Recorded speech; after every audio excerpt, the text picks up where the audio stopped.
Hello दोस्तों, तो यार हमें एपिसोड की शुरुआत में बताया जाता है कि मैं रात भर जग के आप लोगों के लिए वीडियो बनाता हूँ, तो प्लीज़ यार सब्सक्राइब कर लो। मतलब तो यार असलियत में हमें एपिसोड की शुरुआत में दिखाया जाता है कि हाँ जी, और ये सब के सब इधर सी के पास पहुंच चुके होते हैं, हार्बर के पास। और ये देखते हैं कि इधर चारों तरफ भाई येगरिस ने कंट्रोल ले रखा होता है और भाई थंडर स्पेयर वगैरह सब रखे होते हैं और ये लड़ाई के लिए पूरी तरह से तैयार होते हैं। हाँ जी, ये कहती है कि मुझे यकीन नहीं हो रहा कि ये सारे के सारे येगरिस हमसे पहले यहाँ पे पहुंच गए। मैगत कहता है कि अगर इन्होंने फ्लाइंग बोट को तबाह कर दिया तो हमारी ऐसी तैसी हो जाएगी, लेकिन अभी तक उन्होंने ऐसा किया क्यों नहीं। तो भाई हाँ जी यही कहती है कि किसे पता, लेकिन शायद इन लोगों को ये नहीं पता है कि हम लोग जिंदा है और एरन को रोकने की कोशिश कर रहे हैं, क्योंकि उस शिप को उड़ाना तो काफी आसान है, लेकिन एक बार दुनिया तबाह हो जाएगी तो ऐसी टेक्नोलॉजी बनाने के लिए कितने साल बीत जाएंगे वो किसी को भी नहीं पता। और मुझे पक्का यकीन है कि उन्हें भी फ्लाइंग बोट की जरूरत है, जिससे कि रमलिंग खत्म होने के बाद वो बाकी कॉन्टिनेंट्स पे जाके देख सके। इसी वजह से उन्होंने सबसे पहले हार्बर पे कब्जा किया और आज़ोमोबीटो के लोगों को अपने कंट्रोल में किया। अगर उन्हें पता चल गया कि हम भी इधर हैं, तो वो पलक झपकते ही फ्लाइंग बोट को तबाह करके रख देंगे। भले हमारे पास 9 टाइटन्स की ताकत ही क्यों ना आ जाए, उन्हें रोकना काफी मुश्किल होगा। तो मैगत यही कहता है कि अगर हम यही बैठे रहे तो हम फाउंडर को कभी नहीं रोक पाएंगे। चलो फिर एक प्लान बनाते हैं, लेकिन इससे पहले कि हाँ जी इधर से जाए तो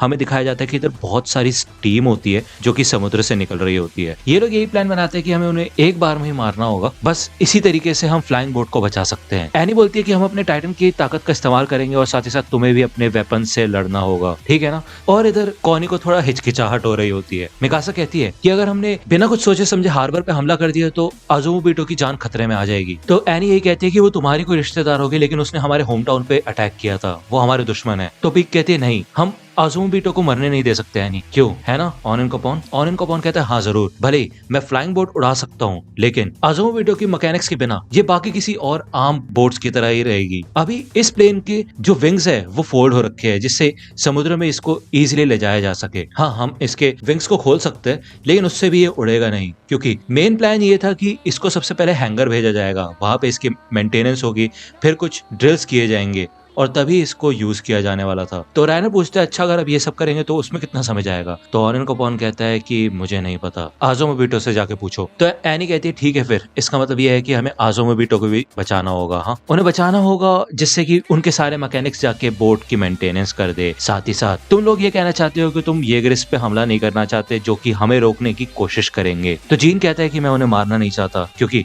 उनमें से कुछ हमारे ट्रेनिंग के दिनों के दोस्त है। तो एनी कहती है फिर बताओ कि तुम लोग कैसे फ्लाइंग बोट और आज़ोमोबीटो को सेफ रखोगे और साथ ही साथ वो लोग शिप की मेंटेनेंस कर पाए उसका समय भी निकाल पाओगे, वो भी बिना किसी लोगों को मारे हुए जो कि हम पे आके हमला करेंगे। बताओ आर्मिन, तुम्हारे पास कोई प्लान है? कोई ऐसा प्लान होगा ना जैसे तुमने मुझे फंसाया था, ऐसा ही कुछ। तो पीके कहती है कि भाई ऐसा कोई प्लान नहीं है, हमें इसको एक ही बार में निपटाना होगा। अगर हमने कुछ भी गलती की तो फ्लाइंग बोट हमारे हाथ से जाएगी। तो कॉनी यही कहते हैं कि हम यहाँ पे लोगों को बचाने आए थे और तुम क्या चाहते हो कि पहला काम हम जो करे वो होगा अपने ही दोस्तों को मारना। तो एनी यहाँ पे कहती है कि हाँ तुमने सही कहा, वैसे हम लोग तुमसे ये करने के लिए नहीं बोल सकते, ये काफी हार्ड चॉइस है। उस दिन अगर तुम हमारी जगह पे होते तो मुझे यकीन है कि तुम दीवारें तो नहीं तोड़ते, तुम हम लोगों की तरह नहीं हो। तभी रायनर को एरन की वो बात याद आती है जब एरन ने रायनर से कहा होता है कि मैं बिल्कुल तुम्हारी तरह हूँ। तो यहाँ पे रायनर यही कहते हैं कि अच्छा अब समझा मैं वो बोलना क्या चाहता था। तो बेसिकली आज जैसे कि आपको पता ही है कि रायनर और एनी को कोई भी शौक नहीं था दीवारें तोड़ने का, और उसके बाद भी उनको काफी ज्यादा रिग्रेट हो रहा था। और जब एरन ने रायनर को ये बात बोली थी कि हम दोनों एक जैसे, तब रायनर को ये बात समझ नहीं आई थी, लेकिन अब उसे ये बात समझ आ रही है कि एरन ऐसा करना नहीं चाहता जो कि वो कर रहा है, रमलिंग वगैरह, बट उसके पास और कोई चारा नहीं है, जैसे कि वॉरियर्स के पास नहीं था। तो रायनर ये कहते हैं कि तुम चारों को यहाँ पे लड़ने की कोई जरूरत नहीं है और तुम गावी और फैल्को के साथ रह के आराम से दूर से देख सकते हो। अगर येगरिस ने तुम्हें ढूंढ लिया तो तुम्हें भी लड़ना ही पड़ेगा, तो इसलिए तुम्हें आने की जरूरत नहीं है। तो कॉनी कहता है कि मतलब तुम क्या चाहते हो कि हम दूर से बैठ के तुम्हें एक दूसरे को मारते हुए देखें? जीन कहते हैं तुम्हें पक्का यकीन है कि टाइटन्स के हमले से ये सब कुछ निपट जाएगा? तब यहाँ पे हांजी और मैगत आते हैं और हांजी कहती है देखो मैं दूर से बैठ के देखने वालों में से नहीं हूँ, ठीक है, मैं पहले ही 4 येगरिस को मार चुकी हूँ, वो भी अपने हाथों से, तो कोई फर्क नहीं पड़ता। और वैसे भी इंसानियत के पास अब ज्यादा समय नहीं बचा है। मैंने देखा कि सारे के सारे टाइटन समुद्र के नीचे से जा रहे हैं और हद से ज्यादा स्टीम निकल रही है। उनकी स्पीड देखते हुए ऐसा लग रहा है कि वो मार्ले पहुंच चुके हैं। ये लोग भाई शौक हो जाते हैं और हांजी बताती है कि उन्होंने मार्ले के शहरों को तबाह करना भी शुरू कर दिया होगा। अभी तक मैंने भी नहीं सोचा था कि वो इतनी जल्दी ये पूरा समुद्र क्रॉस कर लेंगे। तो यहाँ पे भाई मैगत येलेना के पास जाता है और भाई उसको टॉर्चर करना शुरू कर देता है और पूछता है कि मुझे बताओ कि एरन येगर किधर है, कहाँ छुप के बैठा है वो, मैं तब तक तुम्हारा हाथ तोड़ता रहूंगा जब तक तुम मुझे बताओगी नहीं। यहाँ पे भाई येलेना की जान ही निकलने लग जाती है और हांजी मैगत को रोक देती है। येलेना यही कहती है कि ठीक है फिर तुम मेरे को अपने साथ लेके चलो, फिर शायद मैं तुम्हें एरन का पता बता दूं। तो हांजी यही कहती है कि मैगत देखो, हमें सबसे पहले फ्लाइंग बोट को बचाना है। और ऑनन कॉर्न कहता है हाँ हमारे पास इसको टॉर्चर करने का टाइम नहीं है। यहाँ पे मैगथ कहता है कि कॉनी, आर्मिन, मिकासा, जीन, मैं तुम सबसे माफी मांगना चाहता हूँ जो कुछ भी मैंने पिछली रात बोला। हम गलत थे, हमेशा से गलत थे। मैंने काफी बेवकूफ तरीके से इंसाफ के बारे में बात की थी और अंतिम समय तक मैं बस डरपोकों की तरह अपनी सफाई दिए जा रहा था, क्योंकि शायद मैं ये नहीं मानना चाहता था कि मैं गलत हूँ। ये तुम्हारी रिस्पॉन्सिबिलिटी नहीं है। ये काफी गलत है कि 2000 साल पहले वाले पापों की सजा हम तुम्हें दे बस क्योंकि तुम एल्डियंस हो। ये काफी गलत होगा। यहाँ पे भाई मैगथ एनी, रायनर और पीक से भी माफी मांगता है और कहता है कि तुम्हें भी कोई जरूरत नहीं है पूरी दुनिया की नफरत झेलने की, लेकिन फिर भी हमें ये याद रखना है और अपने आगे आने वाली पीढ़ियों को बताना है। एरन येगर हर चीज तबाह करना चाहता है और हमें उसको रोकना होगा, और जब तक हम अपनी गलतियों को नहीं मानेंगे तब तक ये नर्क कभी भी खत्म नहीं होगा। तो यहाँ पे भाई मैगथ झुकता है यार इनके सामने और उनसे भीख मांगता है कि उसने जो भी बेवकूफाना वाली बातें की थी उसको वो माफ कर दे। तो यहाँ पे आर्मिन यही कहता है कि नहीं, बिल्कुल नहीं, हम यहाँ बैठे बैठे देख नहीं सकते। तो बेसिकली ये लोग यहाँ पे भाई लड़ने के लिए तैयार ही होते हैं और इनको पता होता है कि ये क्या कर रहे हैं। तो दोस्तों अगर आप अटैक ऑन टाइटन से रिलेटेड मर्चेंडाइज खरीदना चाहते हैं तो इन सब की लिंक आपको डिस्क्रिप्शन में मिल जाएगी, वहां से आप इनको खरीद सकते हैं।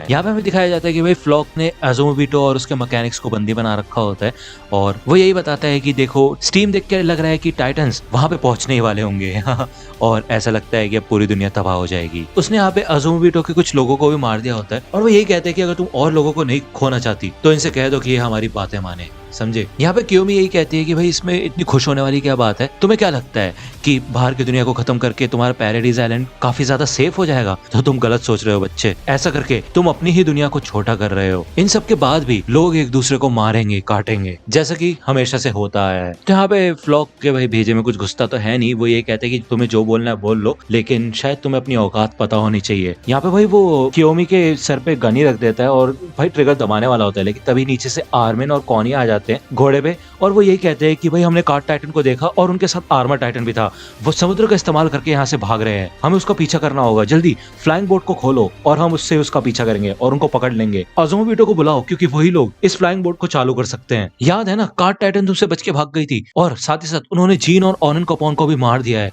तो प्लीज ये दोनों के दोनों भाई फ्लाइंग बोट के पास जाते हैं। और जब ये लोग यहाँ पे पहुंचते हैं तो इधर डैज और सैमुअल खड़े होते हैं, ये देखते हैं कि भाई फ्लाइंग बोट के ऊपर पूरे एक्सप्लोसिव्स लगे होते हैं, बॉम्ब लगे होते हैं। तो यहाँ पे कॉनी यही कहता है कि भाई हम इस फ्लाइंग बोट का इस्तेमाल करने वाले हैं और हमें भागे हुए मार्लिन्स को पकड़ना है। तो भाई सैमुअल ये कहते हैं कि शांत हो जाओ, शांत हो जाओ, हम लोगों को शक है कि तुम दोनों मार्ले के साथ मिल चुके हो और तुम इस फ्लाइंग बोट का इस्तेमाल करोगे रमलिंग को रोकने के लिए। तो भाई कॉनी और आर्मिन ये सुनकर तो शौक ही हो जाते हैं क्योंकि एक तरीके से सच्ची है। और कॉनी ये कहता है कि तुम क्या बोल रहे हो, ऐसा तो है ना करेंगे हम, ऐसा क्यों करने लगे हम? और आर्मिन कहता है हाँ, इस आयरन का क्या होगा अगर हमने आयरन को रोक दिया तो? डैश कहता है बिल्कुल सही कहा, वही तो हम कह रहे थे। सैमुअल कहता है ठीक है फिर, ये तो मुझे पता ही था कि तुम लोग फिर से इस आयरन को खतरे में थोड़ी ना डालोगे, है ना? तो कॉनी कहता है और क्या। सैमुअल कह रहा था कि मेरे को तो टेंशन हो रही थी ये सोच सोच के कि अगर तुम हमें धोखा दे दोगे तो क्या होगा। तो आर्मिन कहते हैं ठीक है फिर जल्दी से बॉम्ब्स डिस्कनेक्ट करो। और भाई ये दोनों यहाँ पे इतना नर्वस हो रहे होते हैं, लेकिन फिर भी चलो डैश इधर एक्सप्लोसिव के वो जो डेटोनेटर होता है वो हटाने लग जाता है और डैश यही कहता है कि भले तुम लोग एरन के साथ हो लेकिन फिर भी तुम एरन को रोकने की तो कोशिश करोगे जिससे कि वो और लोगों को ना मारे, भले वो हमारे दुश्मन हो। तो यार डैश ने इधर डेटोनेटर का जो तार होता है वो डिस्कनेक्ट कर दिया होता है और आर्मिन मन में ये सोचता है कि बस अब फ्लॉक के ऊपर डिपेंड करता है कि वो अज़ोमुबिटो के मैकेनिक्स को इधर लेके आ जाए। एक बार फ्लाइंग बोट रेडी हो जाए तो हम सबको इसके ऊपर चढ़ा सकते हैं और यहाँ से निकल सकते हैं। अगर सब कुछ ठीक रहा तो किसी का भी खून नहीं बहेगा। और भाई अटैक ऑन टाइटन में खून ना बहे, यार ये बात पे ना मेरे को इस बात पे यकीन होता नहीं है वैसे ज्यादा, ठीक है। तो फ्लॉक इधर होता है और वो कहते हैं तुम्हें नहीं लगता ये काफी ज्यादा अजीब है?